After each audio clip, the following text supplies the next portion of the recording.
describió Pablito Márquez sobre lo que es la Prida y toda la zona, y Salamone y todo lo demás. Eli, cuéntenos, porque ya tenemos en línea a nuestro próximo entrevistado. Cuéntenos quién es. Una mini biografía para que los oyentes lo conozcan. Claro que sí, él es Alfredo Pichi Fischer, nació en La Prida el 5 de agosto de 1962. Con el 50,28% de los votos ganó los comicios del 2007. Aquel triunfo histórico fue por 75 votos. En 2011, ya consolidado, ganó con el 63,02% contra el 31,22% de Udeso. En 2015, con el Frente para la Victoria, se impuso por el 56,98% de los votos. Actualmente es senador, luego de encabezar la lista de la sexta sección electoral.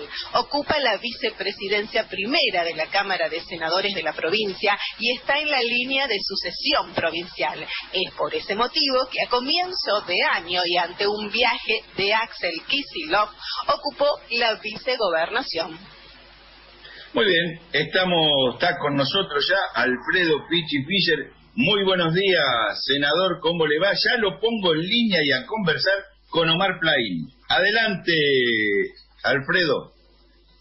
Hola, buenos días, ¿qué tal? Un gusto, realmente un gusto y un honor estar en las 7:40 y sobre todo compartiendo una mañana con Omar, un hombre como ustedes lo conocen, pero además muy cercano a todo un equipo de senadores del peronismo de la provincia. Así que para todos también un ejemplo y una bandera. Así que un gusto, un honor. Muy bien, Omar. Pichi, buen día, un placer tenerte con nosotros, agradecerte tu consideración. Y quería resaltar algo más.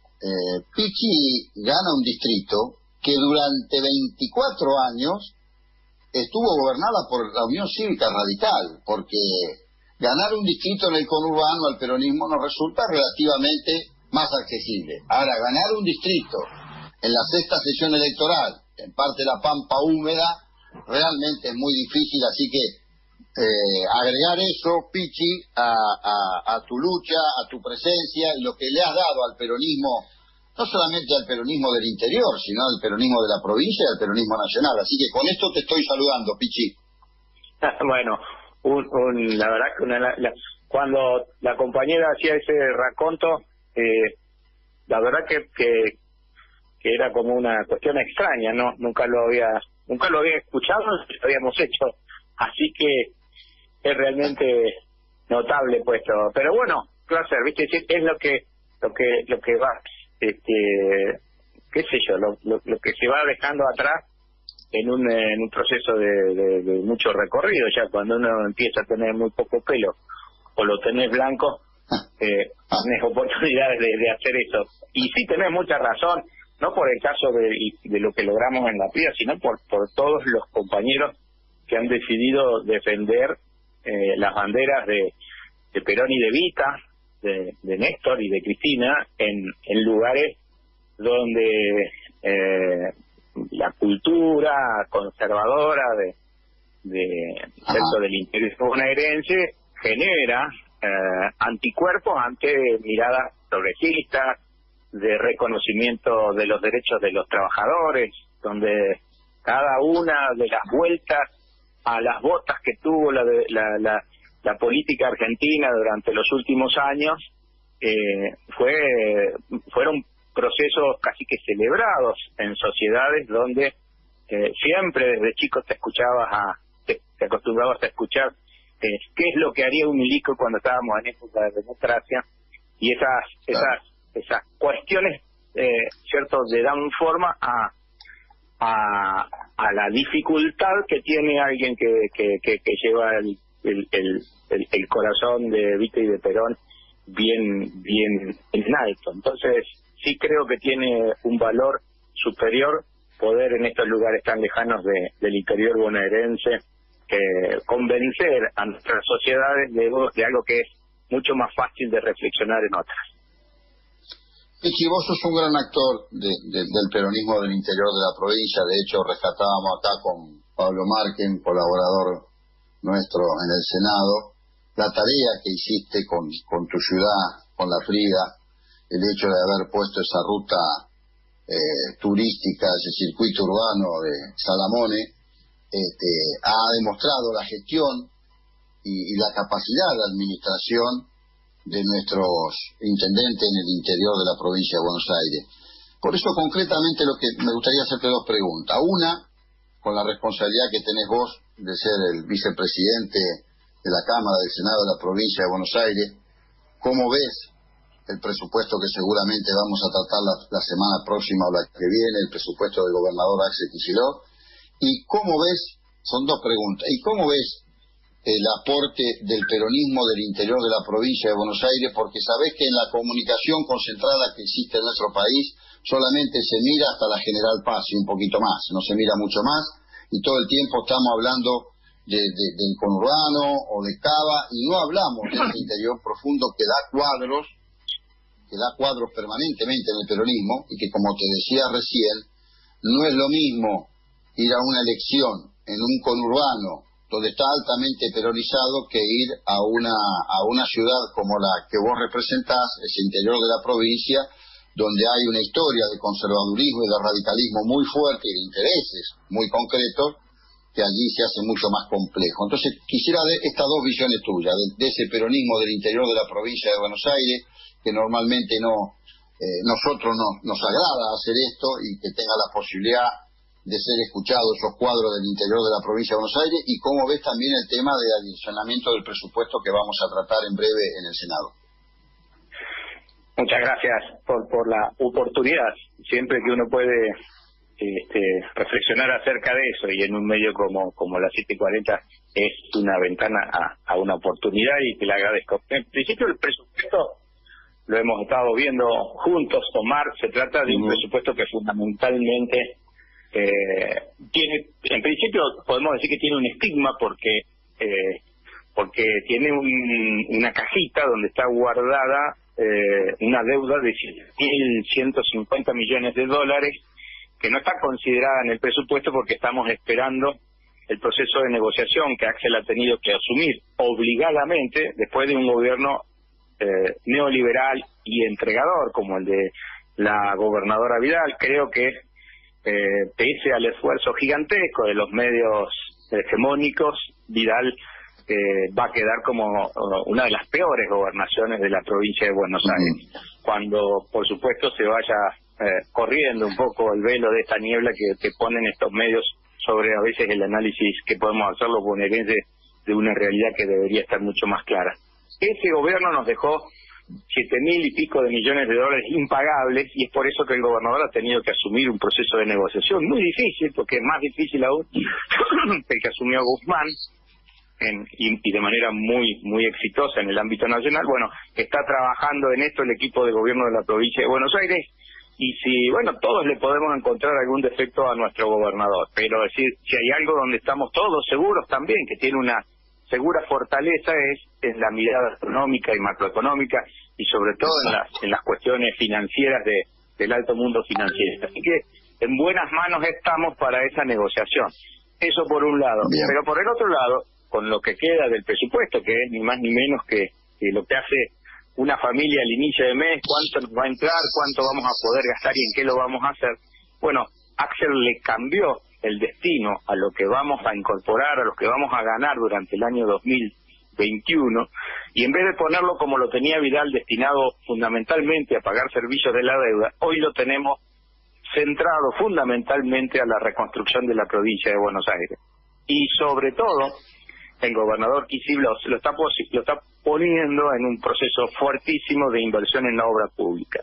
Dice Axel Kicillof, y por supuesto comparto fuertemente, que la obra pública, sobre todo la construcción de viviendas, genera actividad económica en una inmensa cantidad de rubros, y esto genera definitivamente posibilidad a muchos de nuestros compañeros que quedaron sin trabajo en 4 años del gobierno de Macri, y después en este año de una pandemia horrorosa, de poder volver a pensar, a tener un empleo y a poder insertarse nuevamente en la economía activa del país. Así que eso me parece que en grandes rasgos es lo que propone el presupuesto del año 2021. Después, por supuesto, hay un montón de particularidades que son las que en este momento se están discutiendo entre la oposición que también tiene, como tenemos nosotros, Omar, muchas dificultades en conformarse. Exacto.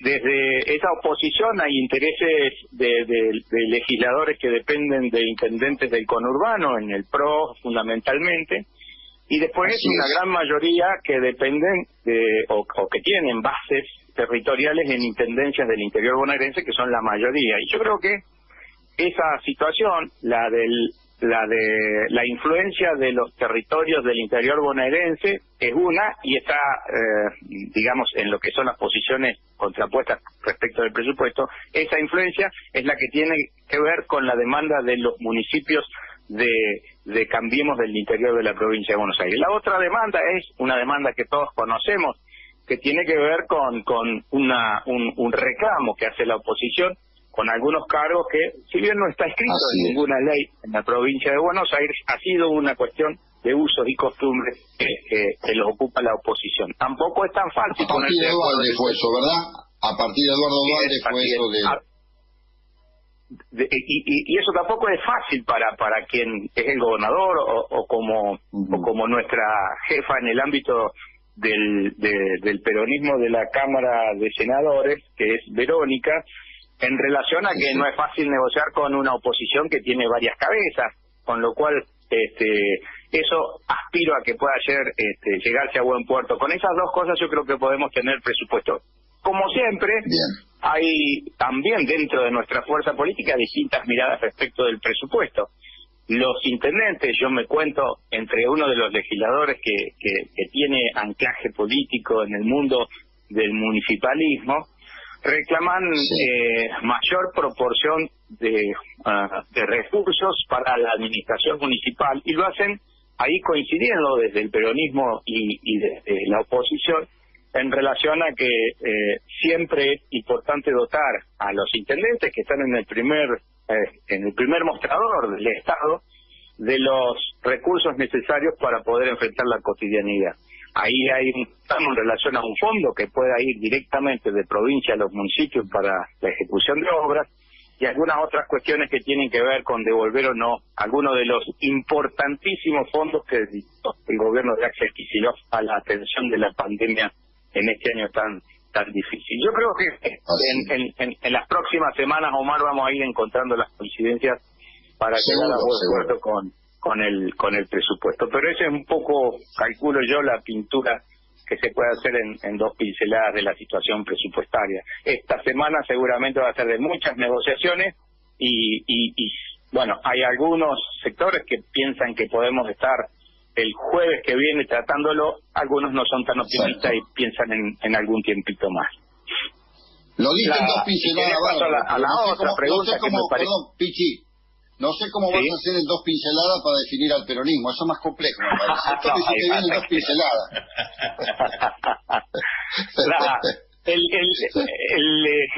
Ha habido siempre, por las características de la provincia de Buenos Aires, una tensión entre lo que representa ese cordón cercano a la metrópoli que fue el responsable de la creación, de la gesta, de la génesis del peronismo.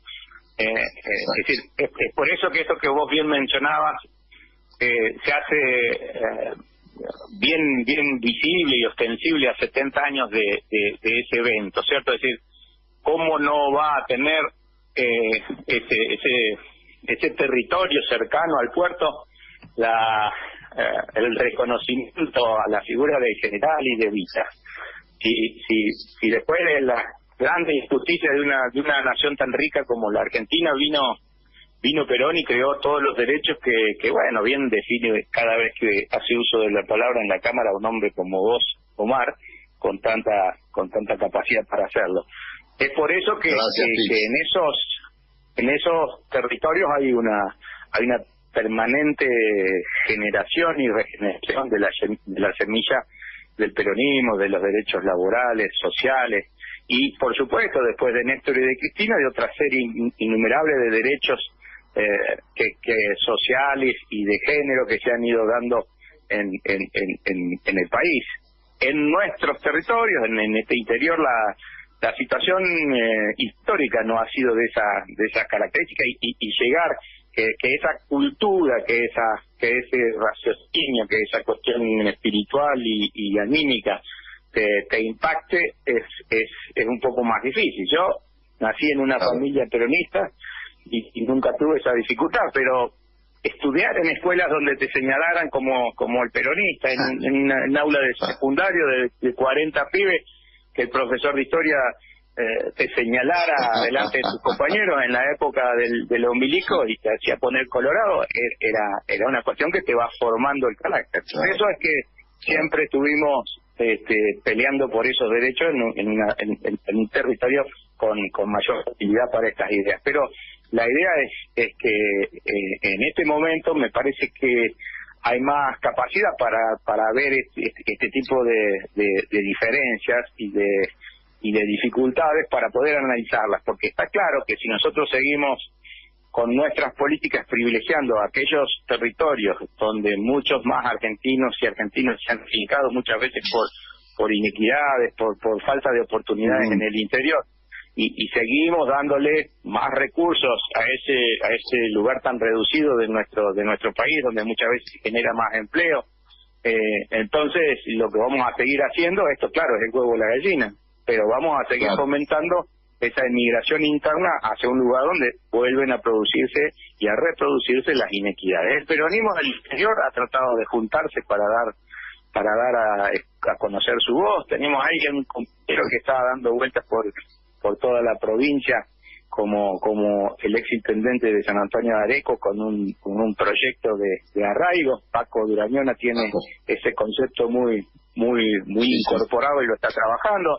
Luego un grupo de 15 intendentes, ya termino, del interior bonaerense, Omar, que nos juntamos para dar la pelea en el momento donde parecía que muchos peronistas veíamos en María Eugenia Vidal al futuro de nuestro movimiento en un lugar muy extraño. Nos paramos de la vereda del frente y dimos la batalla, y ese grupo de 15 intendentes peronistas del interior sigue vigente y sigue pensando que todavía le falta al peronismo abrirle las puertas a ese interior donde es mucho más difícil reproducir la doctrina. Así que me parece que en ese debate, una vez que podamos encarrilar la economía y las cuestiones sociales de nuestro querido país después de la pandemia, va a estar también centrada la actividad política de nuestro espacio político. Nosotros creemos que tenemos que dar ese debate y creemos que es importante que el peronismo lo tenga. Así que por ese lado más o menos podemos pintarlo. Mirá qué peronista serás, qué cuadro del peronismo, que esto lo hiciste en una pincelada sola, Pichi. Te voy ahí nuestra locutora creo que te quiere pasar un saludo que te envían acá a la radio, y después está Pablo Márquez y Picone, y ya vamos cerrando, una pregunta a cada uno, pero antes nuestra locutora creo que tiene un llamado, Pichi. Sí, exactamente. Tenemos un mensaje para Pichi. Dice: para los militantes de los pueblos del interior, la presencia de apoyo permanente de Pichi es sumamente importante. Nos invita a redoblar esfuerzos día a día para que el proyecto nacional y popular sea una realidad en todos los distritos de la sexta sección. Un fuerte abrazo a Pichi y a todo el equipo de Radio Rebelde. Dice Santiago de Carmen de Patagones. Bueno, Pichi, Carmen de Patagones, el territorio más extenso de todo lo nuestro, la provincia de Buenos Aires. Bueno, ya con esto, Pichi, nos ganamos un asado en la comida cuando pase la pandemia. Imagínate, estamos hablando de una distancia de casi 1000 kilómetros entre la metrópoli y Carmen de Patagones, pero que fueron dos lugares donde empezó la historia de la Argentina. Es decir, Carmen de Patagones era preexistente a la provincia de Buenos Aires. Los maragatos estaban instalados al lado del Río Negro antes de que la provincia de Buenos Aires fuera la provincia de Buenos Aires. Y ahí también hay un peronismo que tiene que dar permanentemente una batalla cultural, social, laboral. Esa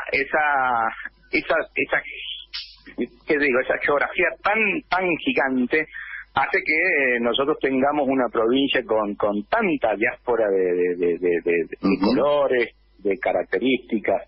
Eso hace que el peronismo también tenga que tener esa capacidad de asimilación, de que tenemos los mismos principios, los mismos valores, las mismas banderas, pero seguramente tenemos que llevarla adelante de distintas formas en La Plata, en Florencio Varela o en Carmen de Patagones. Me parece que es un desafío que tenemos que cubrir. Estos programas y tu permanente brega, Omar, también contribuyen a eso. Te agradezco mucho, Pablito. Una pregunta cortita, si querés, para Pichi. Ya vamos cerrando, tenemos el noticiero, pero no quiero dejar de que le pregunte porque es el estudioso, nuestro arquitecto, casi arquitecto Pablo Márquez, sobre todo de la obra Salomone. Hola, Pichi, buen día. Sí, la consulta, y más que la consulta, es la descripción de la importancia de esa obra, y vos bien venís trabajando de esta manera, que se puede generar un consorcio regional con todas las obras, pero además con un tipo de turismo o un microturismo comunitario que pone de relieve la cultura, porque es algo absolutamente único, no solo en la provincia de Buenos Aires, sino en la Argentina, y la Prida es sede justamente del nacimiento de esa ruta de Salamone. Justamente lo decía Néstor Picone también, el desplazamiento de mucha gente va a ser corto y la Prida puede ser un destino. Sí, Pablo, gracias por ser un permanente promotor de esa obra. Es decir, en el interior bonaerense, en muchos de nuestros distritos, no tenemos ni mar, ni sierras, ni a veces alguna laguna y arroyo. Es decir, no tenemos atractivos turísticos naturales como para que nos visiten. Y sin embargo, hace más de 70 años, un genial ingeniero y arquitecto construyó obras de carácter monumental en medio de esa pampa gigantesca e interminable. Eso hoy se ha constituido en un centro de atención turístico monumental, arquitectónico, que nosotros pudimos descubrir ni bien llegamos al gobierno. La verdad que uno nace, crece y se envejece recorriendo en distritos como los nuestros, en La Prida, en Chávez, en Carué, caminando en medio de monumentos de esas características y no los alcanzas a ver. El día que nos tocó asistir a que llegaban micros con turistas extranjeros, con grandes cámaras, y pedían entrar a mi despacho, ahí nos empezamos a dar cuenta de que era muy atractivo. Así que construimos este camino de Salamone, que espero que algún detalle. Y muchas gracias, Pablo, por el proceso de difusión esta tan interesante iniciativa turística. Escuché el top por ahí, así que voy a ser respetuoso de esos tiempos de la radio. Muy bien, Pichi Fischer, excelente. Comenzó la entrevista Omar y Pablo hablando y reconociendo a las 7:40. Y escucha el top y cierra. Salúdelo, yo lo saludo, le agradezco mucho su paso por Charlas con Olor a Tinta. Y bueno, el abrazo final con Omar Braini. Omar. Sí, Pichi, te agradecemos enormemente. Sabés que tenés los micrófonos abiertos de esta radio de las 7:40, de nuestro programa Charlas con Olor a Tinta. Y decirte que cuando pase la pandemia vamos a ir a la hermosa La Prida, seguramente a compartir un asado con vos. Llevamos la carne nosotros, no te hagas problema, Pichi. Con mucho gusto, Omar y Pablo y a todo el equipo. Y sobre todo, en algún momento vamos a aprovechar tu generosidad también para hacer conocer la realidad de los distritos del sur, que tienen mucho para mostrar. Y de pronto por ahí algunos compañeros que siguen dando la batalla de los derechos de los laburantes, de los que no tienen laburo, de los demás abajo, en distritos donde hace mucho tiempo no gobierna un gobierno de corte peronista con características sociales y del laburante. Así que muchas gracias, como siempre, Omar. Un abrazo gigantesco desde La Prida. Abrazo grande, Pichi, y gracias a vos por participar.